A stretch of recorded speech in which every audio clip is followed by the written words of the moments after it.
Hello everyone, welcome back to my channel. So episode 4 के starting में हमें यहाँ पर दिखाया जाता है कि जू यहाँ पर बैठता है यांग के घर पर और वो ताओ से पूछता है कि आखिर तुम हो कौन और तुम यहाँ पर क्यों बैठे हो, निकल जाओ इस घर से। तो ताओ से बोलता है, अच्छा हाँ, मैंने भी तो तुमसे अभी तक नहीं पूछा कि आखिर तुम हो कौन। यहाँ पर यांग की रूममेट ये सब तमाशा देख रही होती है और मजा ले रही होती है और ताओ बोलता है जू को कि तुम एक लड़की के घर में सुबह सुबह घुस आए और वो भी बिना कपड़ों के, और यहाँ पर बैठकर तुम बेशर्मों की तरह उससे कॉफी मांग रहे हो, आखिर तुम हो कौन। तो यहाँ पर जू से बोलता है कि मैं यांग का बॉस हूँ और मैं ऑप्टो इलेक्ट्रॉनिक्स कंपनी का सीईओ हूँ और यांग मेरी असिस्टेंट है, तो मैं उससे कॉफी मांग सकता हूँ। तो ताओ बोलता है और मैं उसका फियांसे हूँ। तो जू से बोलता है, अच्छा तुम्हारे मॉम डैड ने यांग और तुम्हारी शादी बचपन में ही तय कर दी थी ना, जब तुम लोगों को डायपर कैसे पहनते हैं वो भी नहीं पता था, और उन्होंने तुम लोग दोनों की मैरिज फिक्स की जब वो लोग दोनों ड्रंक थे। तो ताओ बोलता है कि जो कुछ भी हो, हमारी शादी तो हमारे पेरेंट्स के द्वारा ही डिसाइड कर दी गई थी ना। तो यहाँ पर जो है वो ताओ की बेइज्जती करता है और बोलता है, बदकिस्मती से तुम लोग दोनों एक ही स्कूल में पढ़े और फिर एक ही कॉलेज में तुम लोग दोनों का एडमिशन भी हो गया, उसके बाद तुम इसे छोड़कर दूसरे सिटी में चल गए और अब 10 साल के बाद आकर के तुम बोल रहे हो कि तुम्हें इससे शादी करनी है। और 10 साल तक तुम कहाँ थे जब तुमने यांग से बात भी नहीं की, और यहाँ पर आकर तुम तमाशा कर रहे हो कि तुम्हारी कोई गर्लफ्रेंड नहीं है, तुम्हें यांग बहुत पसंद है और तुम्हें सडनली मैरिज का भी ख्याल आने लग गया, और ऊपर से तुम एक सीईओ को जज कर रहे हो जो यहाँ पर अपने असिस्टेंट के पास काम के लिए आया है। तो बताओ मैं सही कह रहा हूँ ना तुम्हारे बारे में। तो यहाँ पर ताओ बहुत गुस्सा हो जाता है कि जो उसकी इस तरह से बेइज्जती करता है। तो वो बोलता है, तुम्हें पता है कि आज हम लोग डेट पर जाने वाले हैं, इसलिए तुम इस तरह की बातें कर रहे हो है ना, ताकि तुम यांग को रोक सको डेट पर जाने के लिए। तो यहाँ यांग उसे बोलती है कि ताओ ये सब क्या बोल रहे हो, ऐसा कुछ नहीं है। तो यहाँ पर जू बोलता है यांग को कि यांग आज तुम्हें ओवर टाइम करना है, आज मैं तुम्हें घर जाने नहीं दूंगा। तो यहाँ पर यांग बोलती है क्या। उसके बाद ताओ से बोलता है कि यांग तुम्हें मेरे साथ पिकनिक पर चलना है, चलो। उसके बाद ताओ बोलता है कि मुझे एक जगह पता है जहाँ हम दोनों को कोई डिस्टर्ब नहीं करेगा। उसके बाद यहाँ पर ताओ खड़ा हो जाता है और यांग का हाथ पकड़ लेता है और बोलता है कि कोई जरूरत नहीं है तुम्हें आज ओवर टाइम करने की, तुम चलो मेरे साथ। उसके बाद यहाँ हमें दिखाया जाता है कि यांग ताओ को लेकर निकल तो जाता है बट उसके साथ जू भी जाता है। यहाँ पर जू पूछता है ताओ से कि वैसे हम लोग जा कहाँ रहे हैं। तो यहाँ ताओ बोलता है कि मैं तुम्हारा ड्राइवर थोड़ी ना हूँ जो मैं तुम्हें हर चीज बताते रहूंगा। तो जू उससे बोलता है कि क्या तुम्हें पता भी है मेरा जो पर्सनल ड्राइवर है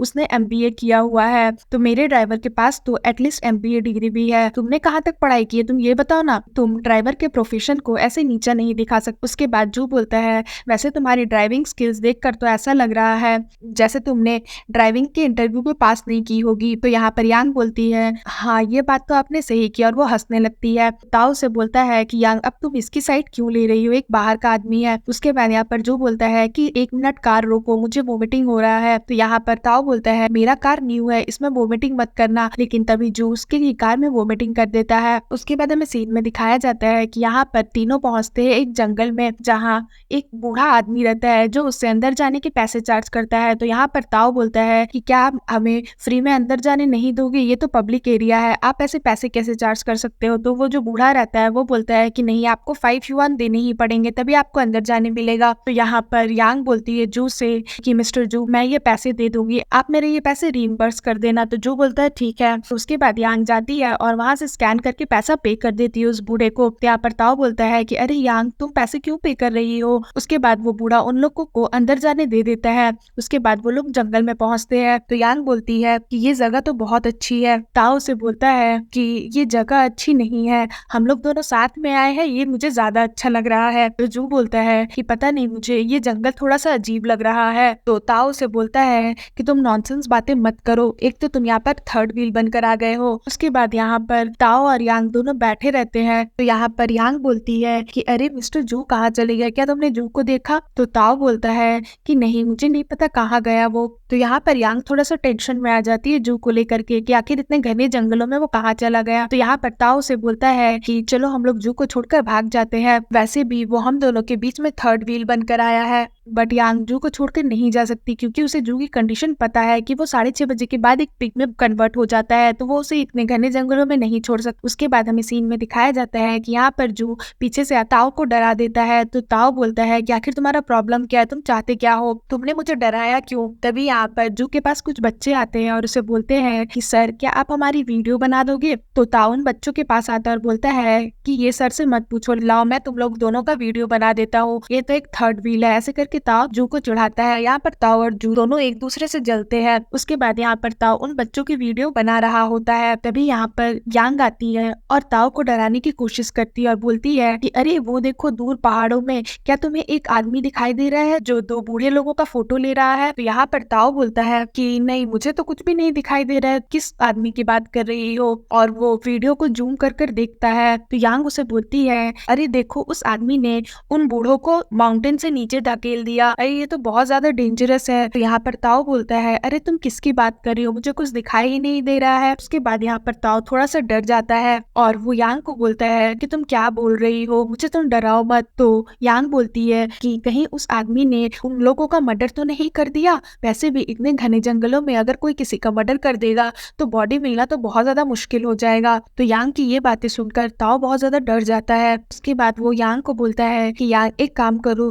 तुम ये कैमरा लो और इन बच्चों की वीडियो बना दो। मुझे अभी जस्ट याद आया कि मुझे एक अर्जेंट काम है, मुझे अपने बॉस से मिलने जाना है, तो मैं चलता हूँ। और वो वहां से भाग जाता है डर के मारे। और यहाँ पर जू भी ये सब कुछ देख रहा होता है। तो यांग यहाँ पर हंसने लगती है और तभी वो बच्चे लोग उसे बोलते हैं कि आप प्लीज हमारी वीडियो बना दो। तो यहाँ पर यांग उन बच्चों की वीडियो बनाती है। उसके बाद हमें सीन में दिखाया जाता है कि यहाँ पर जू को बैठे बैठे अपनी एक्स गर्लफ्रेंड की याद आ जाती है और वो उसके बारे में सोचने लगता है, क्योंकि वहाँ पर जो बिल रहता है वो बजने लगता है। तो उसे याद आता है कि जब वो अपनी एक्स गर्लफ्रेंड के साथ बैठा था झूले पर, तो वहाँ भी कैसी ही बिल लटकी हुई थी। उसके बाद यहाँ पर यांग आती है जू के पास और उसे बोलती है कि बॉस ये लो आप अपना सैंडविच खा लो। तो यहाँ पर जू थोड़ा सा सैड रहता है। तो यांग उसे बोलती है कि क्या हो गया, आप बहुत सैड दिख रहे हो, क्या आपको आपकी एक्स की याद आ रही है। उसके बाद यहाँ पर यांग बोलती है आपकी मॉम ने मुझे एक लड़की के बारे में बताया था जो कि बहुत अच्छी थी और वो आपको दूसरों के जैसे मॉन्स्टर की तरह ट्रीट नहीं करती थी, आप जैसे हो वो वैसे ही आपको ट्रीट करती थी। तो यहाँ पर जू बोलता है कि यांग उस दिन मैंने ऑफिस में तुम्हारे ऊपर चिल्ला दिया था, बट फिर भी तुमने मेरी रिस्पेक्ट की और हमेशा मुझे बचाया है जब भी मैं पिग में कन्वर्ट हुआ हूँ। और वैसे भी जब मैं पिग बनता हूँ तो तुम मुझे किस तरह से ट्रीट करती हो, एज अ पिग ही तो ट्रीट करती हो ना। तो यहाँ पर यांग बोलती है कि अच्छा तो आप कहना क्या चाह रहे हो, आपको किस चीज का डर है, कहीं आपको लोग मार देंगे और आपको खा जाएंगे, क्या आपको इस चीज का डर है। तो यहाँ पर जो बोलता है छोड़ो, तुमसे बात ही करना बेकार है, तुम्हें कुछ समझ ही नहीं आता। तो यहाँ पर यांग उसे बोलती है कि आप चिंता मत करो, कोई ना कोई तो आपके लाइफ में आएगा जो आपको मारना नहीं चाहेगा और आपको देखकर बस मुस्कुराएगा, उससे कोई फर्क नहीं पड़ेगा आप सीईओ हो एक कंपनी के या फिर आप पिक हो। उसके बाद यहाँ पर यांग बोलती है कि वैसे अगर आपको अभी भी अपने एक्स की याद आ रही है तो आप उसके पास वापस क्यों नहीं चले जाते, आप उसे वापस पाने की कोशिश तो करो। तो यहाँ पर जू से बोलता है कि नहीं ऐसा कुछ नहीं हो सकता। तो यहाँ पर यांग बोलती है कि क्यों नहीं हो सकता। तो यहाँ पर जू से बोलता है कि अभी तुमने अपने फियांसे को डरा कर भगा दिया। तो यांग बोलती है मैंने नहीं डरा कर भगाया, आपने भगाया। तो जू बोलता है एक मिनट, कहीं ऐसा तो नहीं कि वो अपना कार लेकर भाग गया, अब हम लोग वापस कैसे जाएंगे। तो यहाँ पर यांग भी शॉक्ड हो जाती है कि अरे हाँ अब हम वापस कैसे जाएंगे। उसके बाद सीन में दिखाया जाता है कि रात हो जाती है और यहाँ पर जू और यांग दोनों सड़कों पर घूम रहे होते हैं और लिफ्ट मांगने की कोशिश करते हैं, बट कोई भी गाड़ी उनके लिए नहीं रुकती। उसके बाद यहाँ पर यांग बोलती है कि बॉस आप थोड़ा सा स्माइल तो कर दो, आपका जैसा लुक है, आपका लुक को ही देखकर कोई गाड़ी नहीं रुक रहे हैं। तो यहाँ पर जू बोलता है कि अब मेरे पिक बनने का टाइम हो गया और मैं थक गया हूँ, तो मैं इस हालत में कैसे स्माइल कर सकता हूँ। तो यांग उसे बोलती है कोई बात नहीं, आप मेरे बाहों में आ जाना जब आप पिक बन जाओगे। तो यहाँ पर जू बोलता है कोई जरूरत नहीं है और वो जैसे ही खड़े होकर जाने लगता है वो फिर से पिक बन जाता है। और यहाँ पर यांग हंसने लगती है और फिर वो जू को उठा लेती है और जू को अपने बैग में डाल लेती है और फिर वो घर की तरफ निकल जाती है। उसके बाद हमें फिर से फ्लैशबैक में वही सीन दिखाया जाता है जो मैंने आपको पिछले एपिसोड में बताया था, जहाँ पर जू एक बच्चर रहता है और यहाँ पर जू उसी थैले में देखता है कि क्या है। तभी वो देखता है उस थैले में से एक पिग निकल रहा है और वो पिग उसे बोलता है कि प्लीज मुझे मत मारो, मैं तुम्हारा भला कर सकता हूँ, मैं एक पिग हूँ, मैं स्पेस से आया हूँ, तुम समझ रहे हो ना कि मैं क्या कहना चाह रहा हूँ। तो यहाँ पर जू अपना मुंडी हिलाता और बोलता है कि हाँ मैं समझ रहा हूँ। यहाँ पर वो पिग बोलता है मैं बोल भी सकता हूँ और मैं जादू भी कर सकता हूँ। तो जू बोलता है कि मुझे तुम्हारे ऊपर भरोसा नहीं है कि तुम जादू भी कर सकते हो। तो वो पिग बोलता है कि अभी देखना तुम्हारे हाथों में गुलाब फूल आ जाएगा। तो जू अपना हाथ देखता है और वो देखता है कि उसके हाथों में सच में रोजेज आ गए हैं। तो वो ये देख के शॉक्ड हो जाता है। उसके बाद वो उस पिग को अपने हाथों में उठा लेता है और जू से बोलता है कि तुम पहले ऐसे पिग हो जिसने मुझे रोज दिया है, बताओ मैं तुम्हारा तुम्हारे लिए क्या कर सकता हूँ। वो पिग बोलता है प्लीज मुझे भी छोड़ दो और मेरी फैमिली यही अगल बगल टाउन में रहती है, उनको भी सबको मार कर खाने वाले हैं, प्लीज उन्हें भी बचा लो। उसके बाद वो पिग बोलता है मेरे अंकल आंटी और मेरे जितने भी फैमिली है सब इसी एरिया में रहते हैं, प्लीज उन लोगों को भी बचा लेना। तो जो है वो पेपर में पिग लोगों की फार्म हाउस रहती है उसे देख रहा होता है। तो जो बोलता है कि अगर मैं तुम लोगों को बचा लूंगा तो मैं अपने फैमिली को कैसे सपोर्ट करूँ, मैं ये दुकान कैसे चलाऊंगा। तो यहाँ पर जो पिग है उसकी आंखों में एक लाइट जलता है और एक बॉल जैसा रहता है कुछ, वो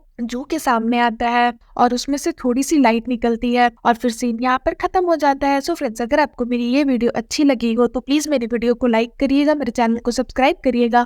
मैं जल्दी इसका न्यू एपिसोड लेकर के आऊंगी जो बहुत ज्यादा इंटरेस्टिंग होने वाला है, तो उसके लिए वेट करिएगा। सो फ्रेंड्स, आज के लिए बाय बाय, मिलते हैं फिर से एक न्यू वीडियो के साथ।